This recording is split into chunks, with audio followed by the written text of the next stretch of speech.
CM Revanth రెడ్డికి కాంగ్రెస్ పార్టీకి shock ఇస్తున్నారు సొంత పార్టీ ఎమ్మెల్యే. 1000 కోట్ల పరిహారం కావాలి అంటూ వరల్డ్ బ్యాంక్కి లేఖ రాశారు ఎల్లారెడ్డి కాంగ్రెస్ ఎమ్మెల్యే మదన్ మోహన్ రావు. వర్షాల కారణంగా తన నియోజకవర్గం దెబ్బతిందని నిధులు ఇవ్వాలని లేఖ రాశారు ఎమ్మెల్యే మదన్ మోహన్.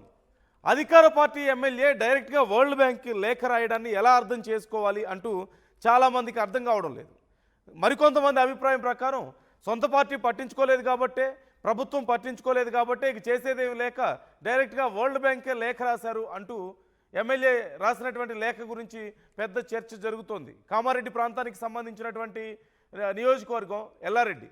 ఆ నియోజకవర్గ ఎమ్మెల్యే ఇప్పుడు వరల్డ్ బ్యాంక్కి లేఖ రాయడంతో, మదన్ మోహన్ రావు వరల్డ్ బ్యాంక్కి లేఖ రాయడంతో ఇప్పుడు కాంగ్రెస్ పార్టీ మీద, కాంగ్రెస్ పార్టీకే ఇది ఒక పెద్ద దెబ్బ ఉంటుంది అంటూ చాలామంది అభిప్రాయం వ్యక్తం చేస్తున్నారు.